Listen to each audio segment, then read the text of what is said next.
Desde la Fundación Freno al Ictus queremos una sociedad más sana, feliz y libre de ictus. El ictus es una enfermedad que nos afecta a todos y para cumplir nuestro sueño te necesitamos. ¿Por qué se crea la Fundación Freno al Ictus? El ictus es la gran enfermedad del siglo XXI y la gran olvidada en nuestra sociedad. En nuestro país, el ictus afecta a 120.000 familias al año y es la primera causa de muerte en la mujer. El ictus es la primera causa mundial de discapacidad adquirida en el adulto y, por desgracia, se estima que en 2035 los casos de ictus habrán aumentado un 35% en nuestro entorno. Pero la buena noticia es que el ictus es una enfermedad altamente prevenible y tratable. ¿Cómo lo hacemos posible? Para llegar a la sociedad, sumamos fuerzas con la comunidad educativa, sanitaria, científica, política y empresarial, para entre todos cambiar la situación. Trabajamos en 3 grandes líneas de actuación.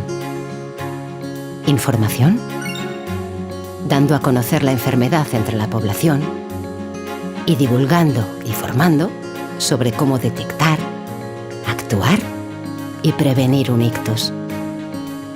Educación, empresas, espacios públicos, todos podemos dar la voz de alarma.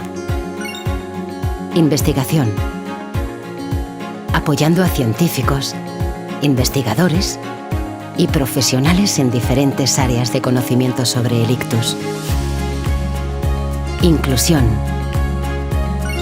ayudamos a reducir el impacto del ictus en la sociedad, mejorando la inclusión social y laboral de los afectados por la enfermedad.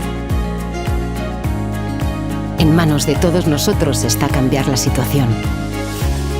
Súmate al efecto multiplicador en la lucha contra el ictus. Súmate a la Fundación Freno al Ictus y ayúdanos a ayudar.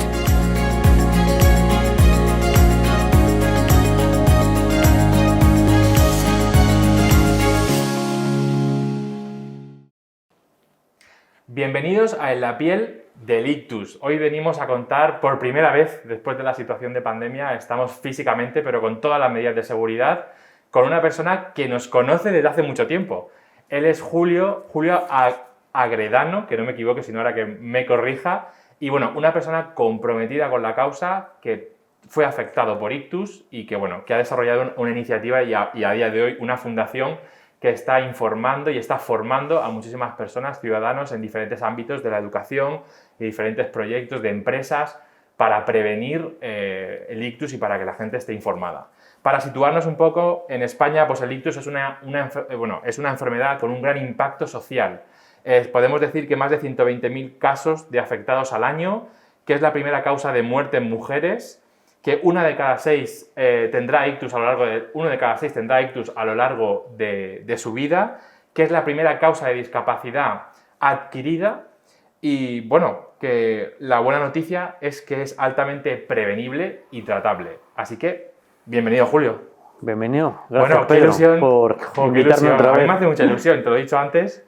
Yo, 5 años, ¿no? 5 años, es que me he apuntado a la fecha, el 6 del 11 del 2015 fue cuando hablamos por primera vez y acababa de... Sí, porque yo creo que tanto Freno al Ictus como FF fueron de la mano, más o menos, sí, nacieron casi a la vez y coincidimos en los mismos sitios. Sí, la verdad es que lo recuerdo muy buena etapa. Y el enganche yo creo que fue bueno desde el principio y nada, yo encantado de, siempre que me llamas, nada, pues hablar. Es un placer tenerte por aquí.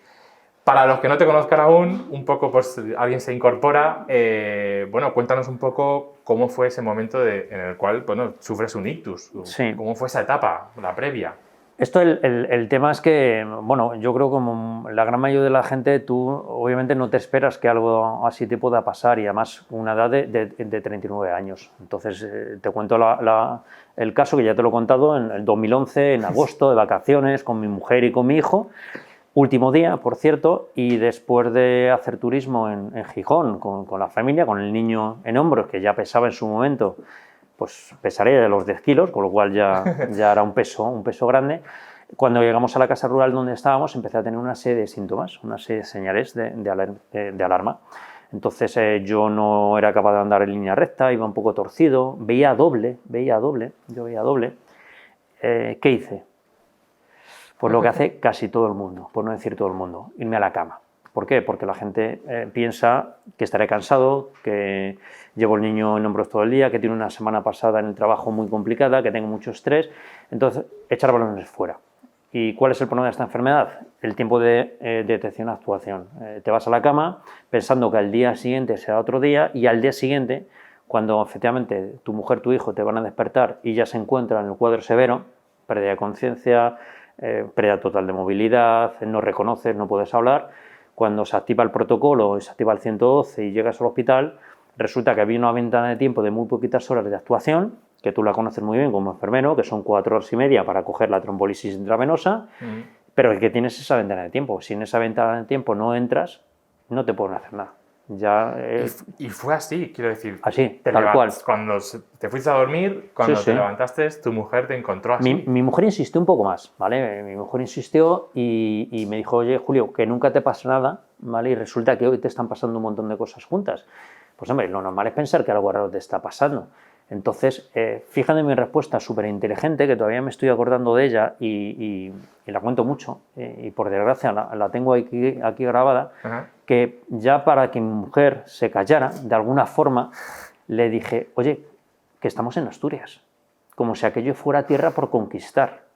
Ya si eso mañana que bajamos a Madrid, después de meterme 500 kilómetros en coche, si me encuentro en lugar regular, voy al Ramón y Cajal, tal cual. Efectivamente, al día siguiente fue otro día. Entonces, cuando llegas al hospital, cuando te meten, cuando te hacen la resonancia magnética para ver si es un isquemia, una hemorragia, rotura o tapón, es cuando ven que hay una zona ya en penumbra de la noche anterior. Entonces, ahí ya no hay nada que la trombolisis pueda hacer. De hecho, no te la pueden administrar porque ya no solo es que no funcione, sino que encima puede provocar una hemorragia, una rotura. ¿Vale? Entonces, ¿Y qué recuerdas? O sea, ¿qué recuerdas de esa estancia? O sea, cuando realmente eres consciente de que te ha pasado un ictus. Pues mira, yo la primera, los primeros síntomas de la noche anterior, yo jamás pensé que podía ser un ictus. Porque primero, dices, yo con mi edad, ¿qué me va a pasar? Esto, y aparte, por supuesto, yo ictus lo desconocía completamente. Además pensaba que era una enfermedad, bueno, solamente de gente mayor. ¿Vale? Entonces yo no me consideraba, entonces jamás había pensado que puede ser un tema adicto. Entonces, yo me fui a la cama, una vez que te duermes, además con el, digamos, el sartenazo que tienes en la cabeza, pues te quedas frito, y al día siguiente, cuando mi hijo fue a levantarme, a jugar conmigo, al intentar incorporarme, es cuando ya se me vino todo encima. Entonces yo sí, ahí sí me di cuenta que algo estaba pasando, pero perdí la conciencia. Entonces ahí fue mi mujer la que actuó, y yo recuperé la conciencia el segundo o tercer día ya en el hospital.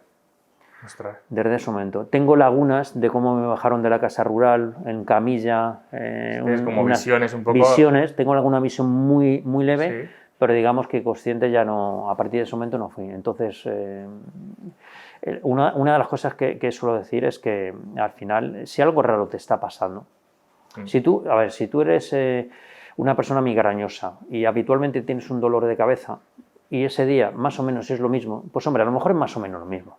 Con lo cual, bueno, pues te preocupa lo justo. Pero si resulta que, como era mi caso, nunca había tenido un problema de equilibrio, ni de estabilidad, ni visión doble, claro, que y resulta cosas nuevas para cosas ti, nuevas, como... y que pasan todas, pues hombre, lo normal es pensar que algo raro está pasando y a partir de ahí actuar. Claro, al final, lo estábamos hablando antes, ¿no? Que igual que hacemos el ABC para el tema de la RCP, ¿no? Que es tan conocido, esto es totalmente prevenible y podemos actuar muy rápido. Es información básica, es información básica. Uno de los problemas que tiene esta enfermedad, tiene muchos problemas, que eso lleva a que al final no sea una enfermedad masivamente conocida, es decir, que la gente no la conoce. Pero, por ejemplo, uno de los problemas que tiene es que no duele. Generalmente no duele. Tú, si a alguien le duele el lado izquierdo del cuerpo, ¿qué es? Un infarto. Un infarto, claro. Serán gases o una contractura intercostal, pero como duele un huevo, pues es un infarto y entonces se actúa. Pero sin embargo, ante síntomas de se me cae un poquito la cara, voy con el brazo que se me vence o hablo raro, y como no hay un dolor punzante, un dolor brutal, ¿vale? En la mayoría de los casos no existe, pues entonces lo echa balones fuera, que estaré cansado, que mañana sea otro día, la estrés, la presión, entonces no actúas. Y al día siguiente, cuando intentas actuar, ya es tarde. Es tarde porque en el hospital los profesionales ya no podéis hacer nada. Claro.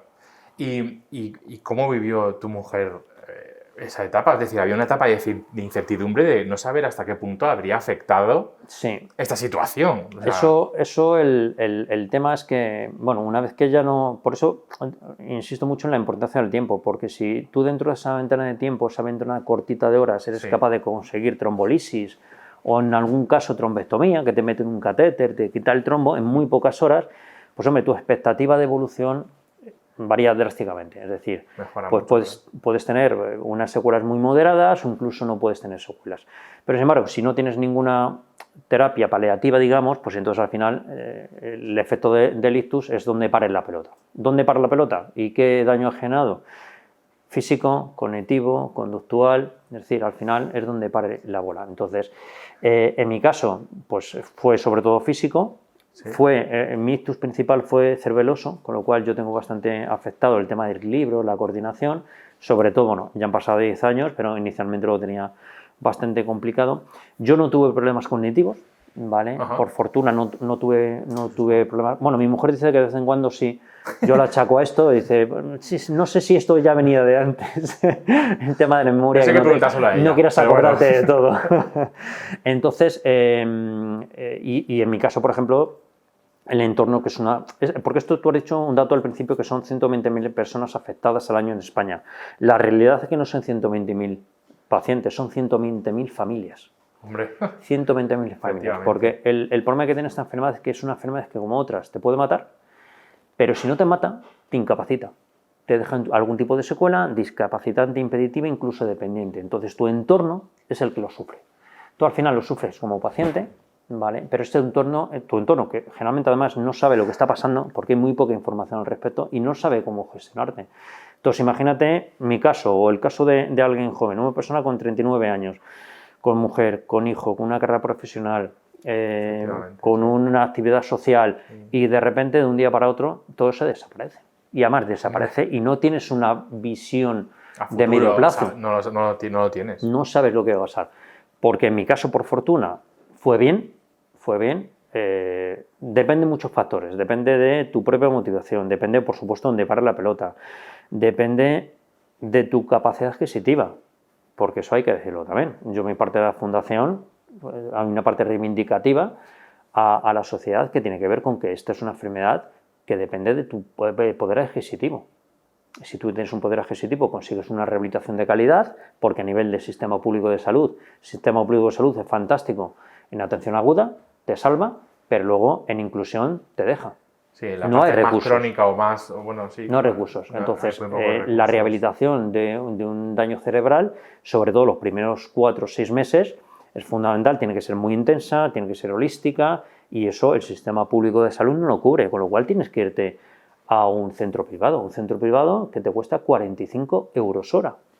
Yo estuve un año, 4 horas al día, a 45 euros hora.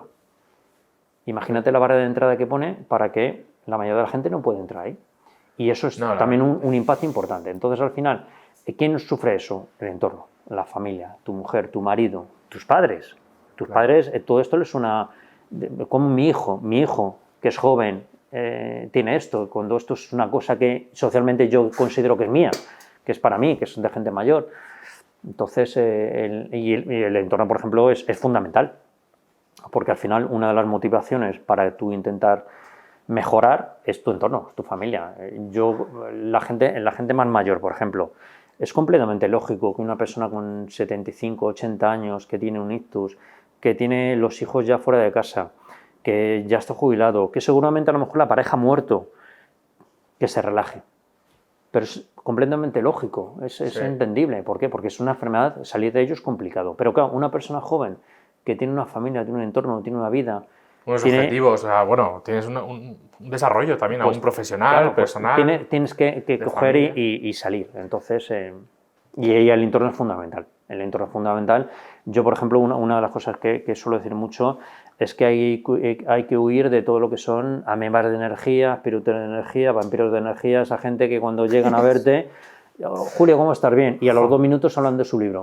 Pues todo eso fuera, pero muy lejos. y ya de si eso, dentro de 2 años ya rodearte volveremos a de hablar. gente que realmente importe y aporte. Y gente, Buena gente. por ejemplo, otro tema que pongo mucho como ejemplo es, ¿qué me quiere más, mi madre o mi mujer? Pues yo no tengo ninguna duda. Te metes Mi en madre. te metes en unos fregados. Yo no tengo solo. ninguna duda, mi madre. Pero ¿cómo es mi madre? Sí. Pues como todas las madres del mundo. Claro. Niño, ven aquí, Sobreprotectoras. niño, no te muevas, No hagan nada. niño, yo hago las cosas, vente a casa, por cierto, que esto te ha salido por irte fuera, Claro. y ya, si eso, pues con la otra. Te Con lo cual mudas ya y la te vienes lían. aquí, todo sí. Y se marca mi mujer, ¿cómo es? Pues como todas las mujeres del mundo. Pues ¿qué haces aquí? Levántate, haz algo, es que no puedo, vete a por el pan, no puedo, pues pan, leche, huevos y deprisa. O sea, ese momento en el que te pone el pie encima los primeros 3-6 meses es fundamental, es fundamental. Sobre todo ser proactivo. Lo que vienes a decir es que el paciente todo lo que pueda ser todo lo proactivo que pueda y que el entorno te ayude a... Sí, pero el paciente, uno de los problemas que tenemos es que el paciente tiene un ictus. O sea, tú no le puedes exigir. O sea, el paciente puede ser muy proactivo, intentar superar y a lo mejor no puede. Y a lo mejor no puede. Sí, porque o no puede, además cada ictus es o muy, psicológicamente, es muy personalizado. no puede. Entonces es complicado, pero el entorno sí o sí tiene que forzar, tiene que apoyar, tiene que poner retos, tiene que estar encima. Por eso digo, el entorno muy condescendiente no ayuda. Es decir, a llorar fuera y después vienes. Pero Claro, si y tú luego tienes una persona... Pero ¿y ese entorno? ¿Alguien lo cuida? No. Porque eso es una... Claro, nos focalizamos primero en el paciente, pues, por supuesto, yo ahí no quito nada, ¿eh? Pero es verdad, esos roles que cambian, porque al final cambian un poco los roles, ¿no? Dentro de la familia, Hombre, dependiendo de la severidad, dependiendo un poco del caso. Pero ¿alguien cuida ese entorno? Claro, ¿Alguien forma ese entorno? No. Es que eso... El sistema, en esta enfermedad, el sistema social está muy abandonado en líneas generales, ¿vale? Seguramente en otras patologías alguien que está en esa silla también lo va a decir, ¿vale? Pero yo hablo de lo mío, y de lo mío es que nadie hace nada en relación a esta enfermedad. Ni en prevención es escasísima a nivel de prevención. En actuación sí se han hecho cosas a nivel del plan ictus, ¿vale? Que tenemos ciertos sitios preparados. Ojo, por cierto, código ictus son hospitales y servicios de emergencia coordinados. Implantación nacional, hay 20 provincias que no tienen ni un solo hospital dentro de la red ictus. Implantación nacional, ¿eh? 20. Pues mira todo lo que queda. 20. ¿Por qué? Hombre, porque Soria está cerca de Valladolid. Hombre, cerca, o Segovia, cerca de Madrid. Estamos aquí en la más zona... cuando trabajamos con esa franja dorada tan cortita, Por eso. que es cuando hay que actuar. O sea, que es que... Entonces, al día siguiente no vale que te vean en el hospital de otra provincia, porque ya es tarde. Entonces, pero hay mucha desinformación. Tú me decías el tema del cuidador. El cuidador, obviamente, es cuidador principal, es una figura fundamental, pero es una figura que no se está atendiendo. Se tiene que ir formando sobre la marcha. No, o sea, claro, y no se pueden equivocar, porque tampoco lo saben todo. Un cuidador principal de una gran discapacidad provocada por un ictus... Es que es difícil, ¿eh? A ver cómo lo gestionas. Y a ver, primero, esa persona no está formada a nivel de conocimientos ni está preparada psicológicamente para pasar a ser una cuidadora principal o un cuidador principal. Seguramente es una persona activa que tenía su trabajo, tenía sus hijos y de repente todo eso lo tiene que cambiar porque se tiene que dedicar al que está al lado o la que está al lado. Con lo cual el impacto que genera esta enfermedad en la sociedad no solamente hay que verlo en clave de paciente, sino hay que verlo en clave del entorno.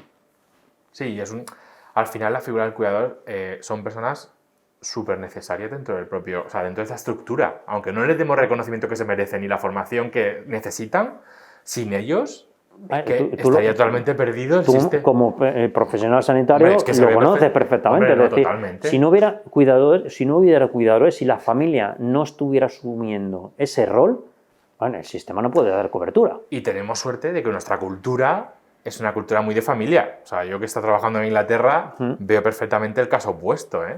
Que lo he vivido porque además he trabajado en atención primaria en Oxford y es que se nota muchísimo que la cultura que tenemos aquí es mucho de estar en familia, es mucho de ese apego, de traerte a tus mayores a casa y intentar cuidarlos. Allí no es así, allí es solamente lo contrario. Pero otro de los casos que tengo yo, que además se me quedó grabado, yo cuando estuve en rehabilitación, al principio coincidí con una persona joven, un chaval joven de 30 y pocos años, que había tenido un ictus, pero un ictus devastador, ¿vale? Entonces, efectivamente, tenía un problema de movilidad enorme y tenía un problema cognitivo severo.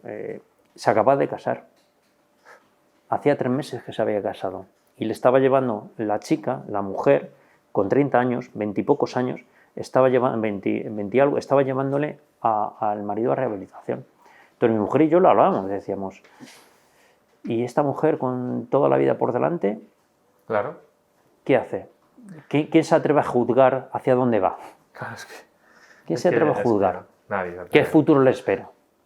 Y es así, y eso es lo que está pues eso es una de las cosas que yo siempre intento como reivindicar, ¿no? La figura del cuidador es la gran olvidada. Sabemos que está ahí, como sabemos que está ahí, pues es como que... Sí, y como no pide pan, pues digamos que los de arriba, pues mira qué suerte tenemos que...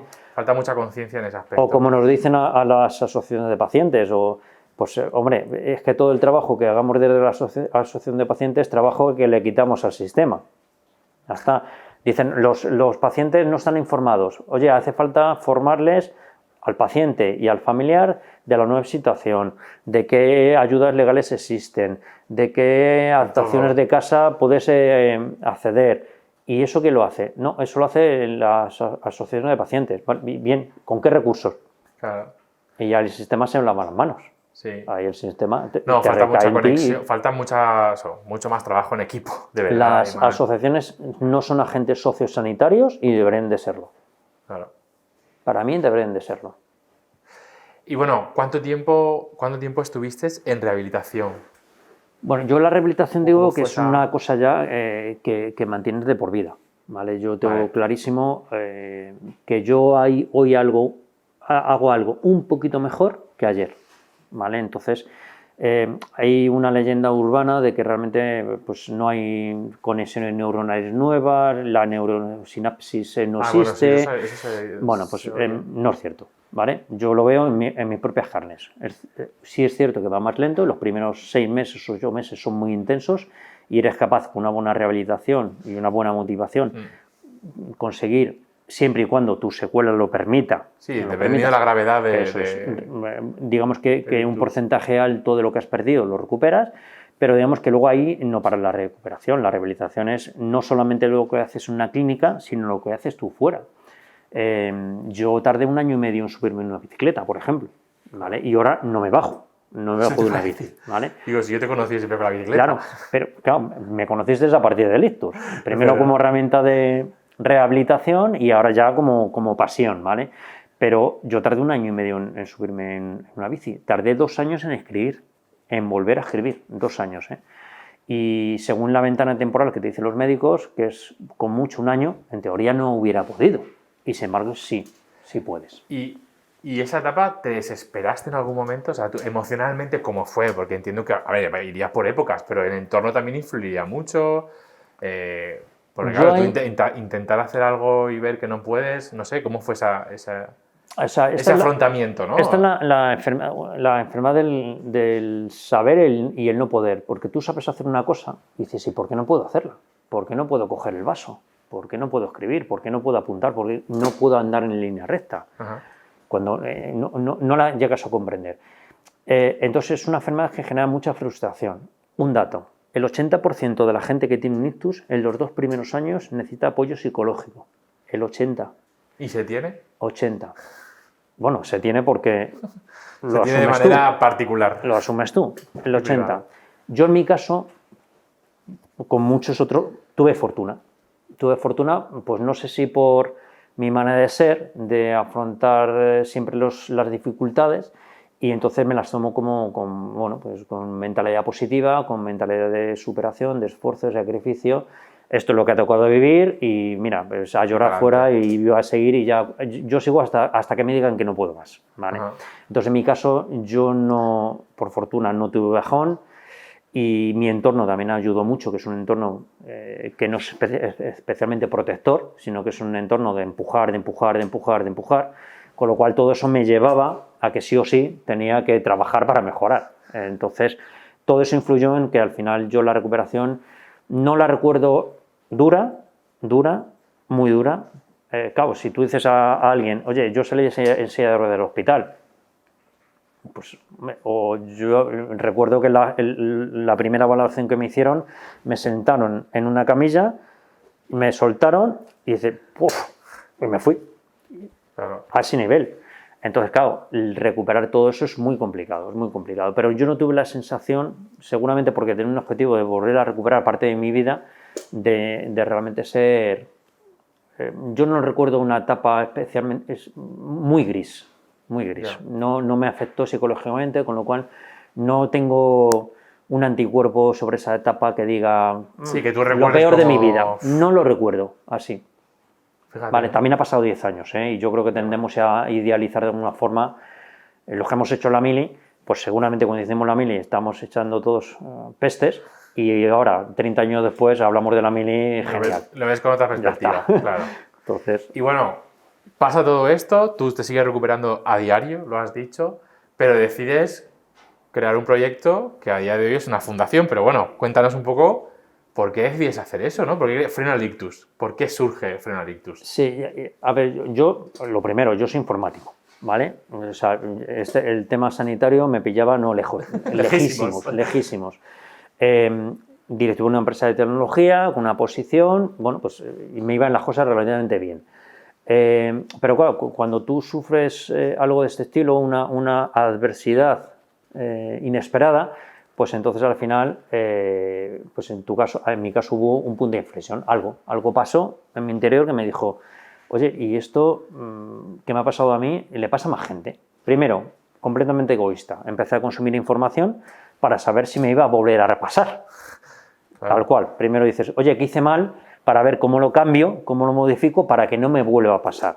Pero ya cuando te pones a ver, pues eso, los datos que tú decías, o que 1 de cada 6 o 5 veces más de mortalidad que en el cáncer de mama, que el 90% son prevenibles, la importancia del tiempo, y empiezas a checar con tu entorno y ves que efectivamente nadie sabe nada, pero nadie sabe nada, es cuando dices, oye, ¿y esto? Entonces, ¿y por qué no se sabe? Y empiezas a consultar información y ves que efectivamente hay una asociación local por allí que hace alguna cosa, el Día Mundial del Ictus, ¿vale?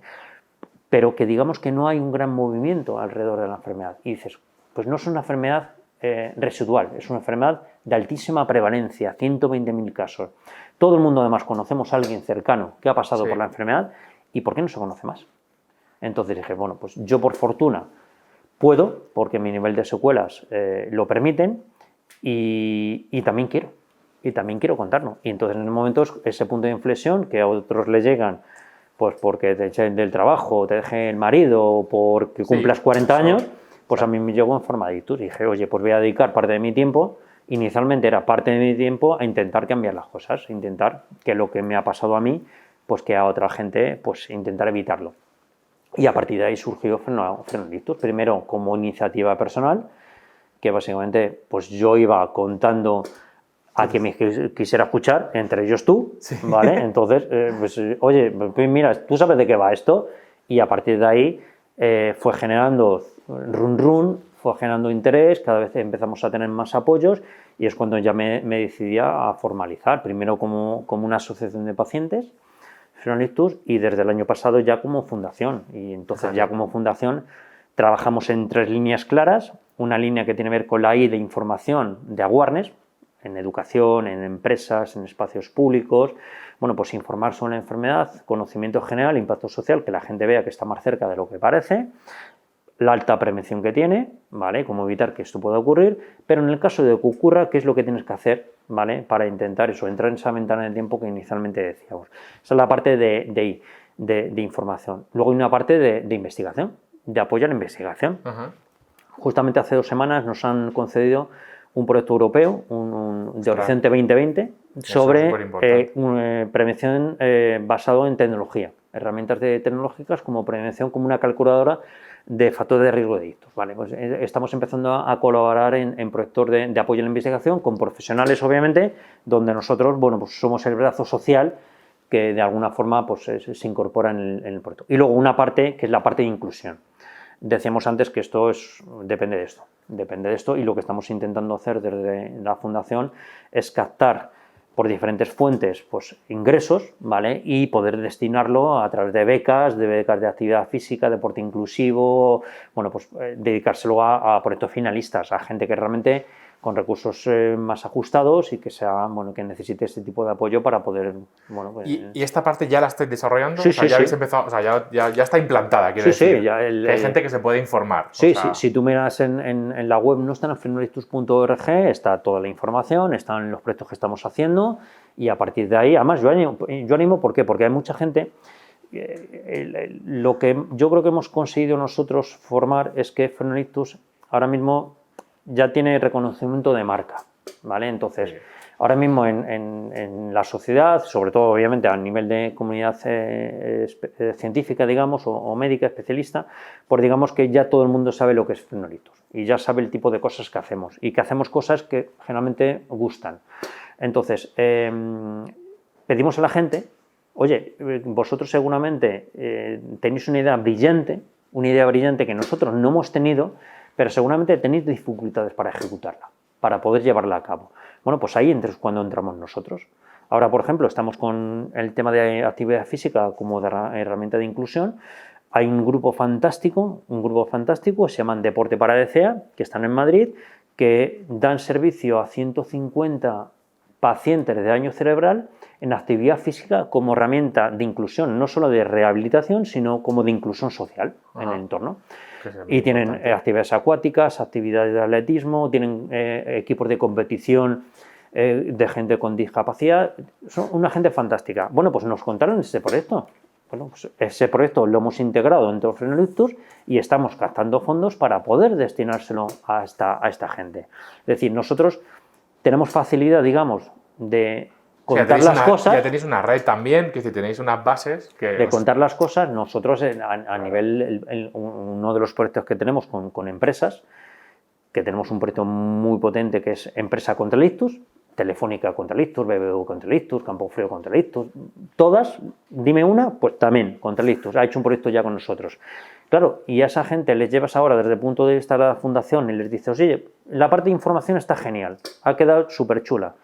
¿Por qué no cogemos y además ahora hacemos algo a nivel de inclusión? ¿Por qué no nos ayudas a ejecutar un proyecto con esta gente? ¿Vale? Entonces, digamos que esa capacidad de llegada sí la tenemos. Y eso es súper importante, porque al final llega a la persona, que Claro. llega a los afectados, a las familias, en fin. A esa parte que el sistema estaba diciendo que no llegaba. Entonces es una parte muy importante a desarrollar. Entonces, yo inicialmente como asociación de pacientes de Fenolictus, inicialmente estaba muy volcada a la parte de awareness, de divulgación. Sí. ¿Vale? Prácticamente todo lo que hemos hecho en los últimos 4 o 5 años tiene que ver con eso.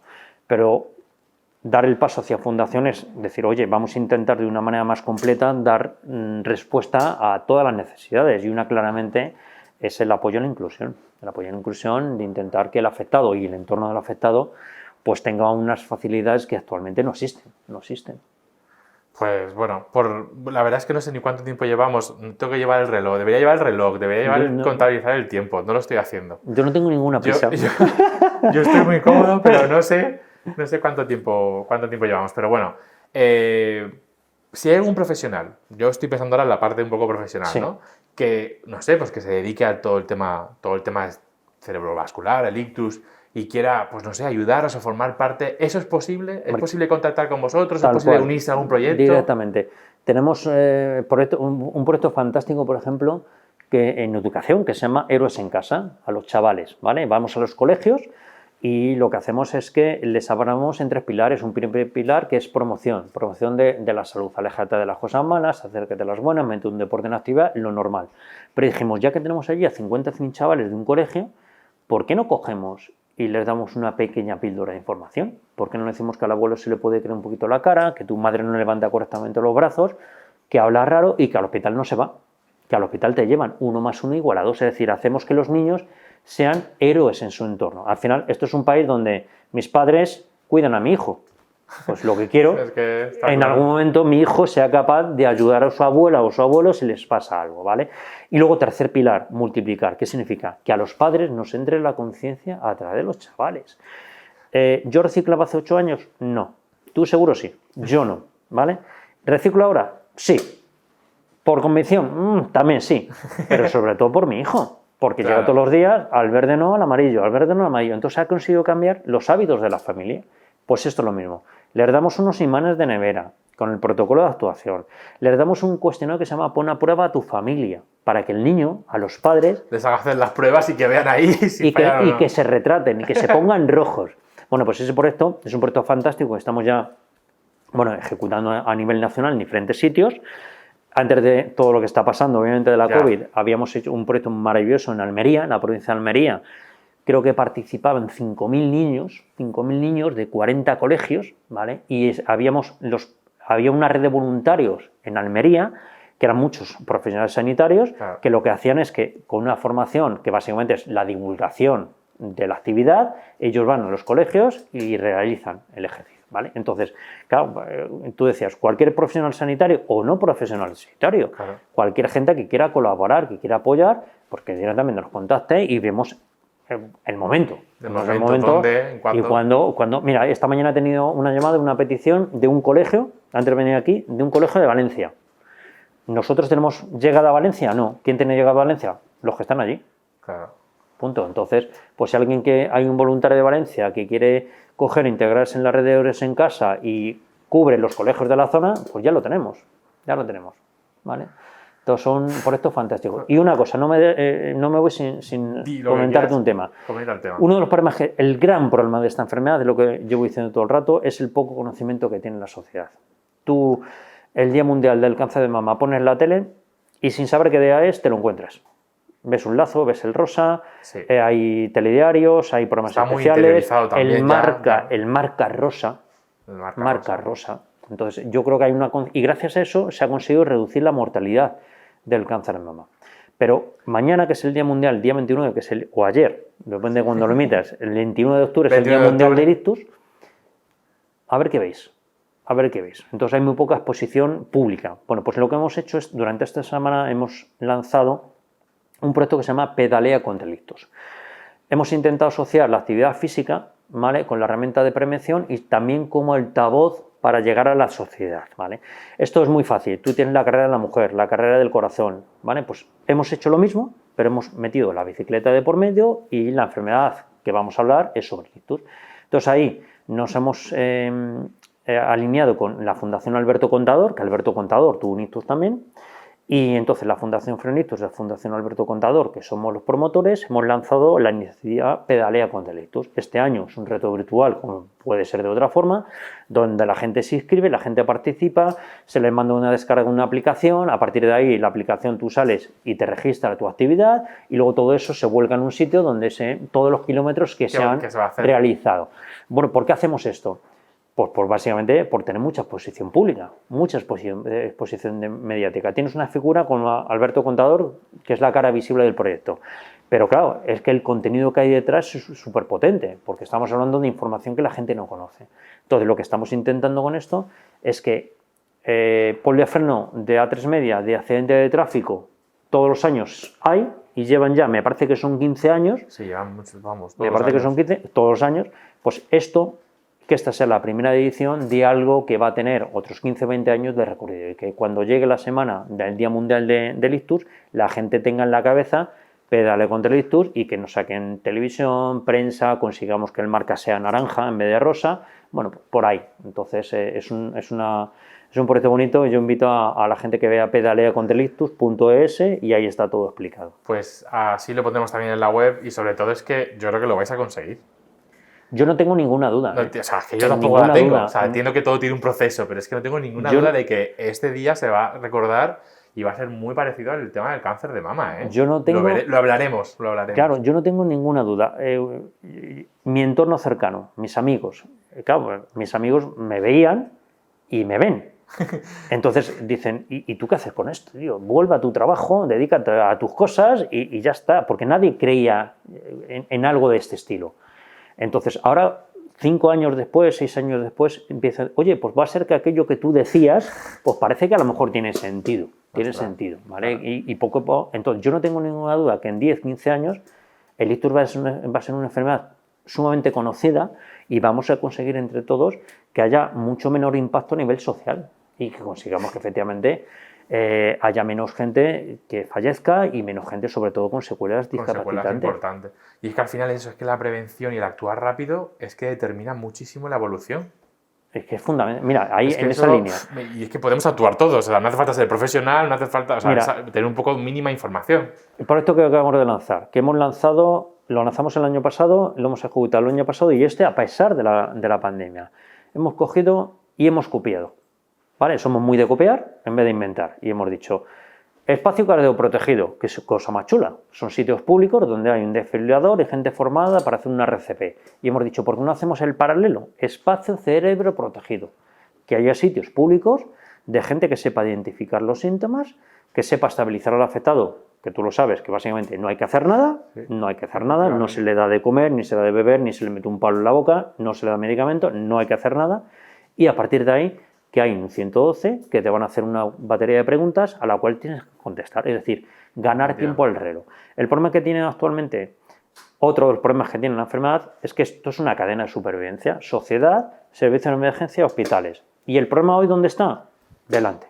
Nosotros no sabemos nada. Entonces lo que estamos haciendo es formando a gente que tiene exposición pública, es decir, gente que está viendo pasar por su puerta a otra gente para que sepan lo que tienen que hacer.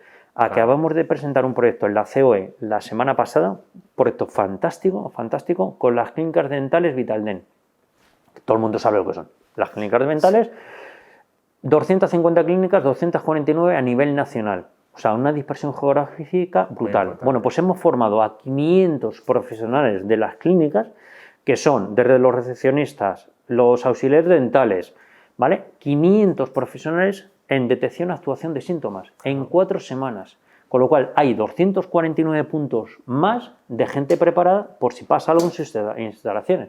Y ese es el objetivo, es ir llevando a España de espacio de cero cardioprotegido. Ahora mismo está legislado, es obligatorio en todos los sitios públicos que exista. Pues ¿cuál es el objetivo nuestro? Que en 2 años lo mismo. Punto, si es que no tiene más. Pues ahí, pues que lo veamos. Julio, pues es que primero darte enhorabuena y felicidades por todo lo que estáis consiguiendo tú y el equipo, porque esto al final... Sí, sin hay un equipo detrás. Sin un equipo, está claro que tú estás ahí, ¿no? Pero felicidades a ti y a tu equipo. Que es un honor tenerte otra vez aquí, que para mí, bueno, es que cómo comunicas, cómo te expresas, cómo hacer red entre todos estos sistemas que faltan conexión. Al final falta conexión con el sistema. Sí, pero tiene mucho que ver también con lo que decís vosotros. Al final esto es un tema de suma de fuerzas. Yo creo en eso. Yo creo mucho en eso y creo que como profesional sanitario en mi caso, pues creo que nos falta pues conectar con todas estas pilares que son fundamentales. Nosotros sí hemos conseguido ahí con los profesionales sanitarios, sociedades científicas, profesionales de enfermería, hemos conseguido conectar muy bien y porque somos herramienta de apoyo. Es decir, pues al final hacemos proyectos conjuntos y esa suma de fuerzas que tú llegas a un sitio y ellos llegan a otro, vosotros metéis el reconocimiento formal, pero nosotros metemos la capacidad de llegada y entonces al final entre todos hacemos un proyecto que tenga más impacto. Más impacto. Pues nada, hasta aquí quedamos en la piel de Julio. Espero que os haya gustado y que ha sido un honor tenerlo en la casa de FF Paciente otra vez, después de tanto tiempo. Ojalá dentro de unos años nos volviéramos a ver. Sí, pero no 5, vamos a hacerlo más corto. Un poquito más corto, no puede ser. Ya con proyectos finalizados, con que todo el mundo reconozca este día que es tan importante. Y así que animaros a entrar a su web, animaros a ver todo lo que os dejan en la fundación, porque todos podemos actuar frente al ictus. Así que hasta pronto y hasta la próxima.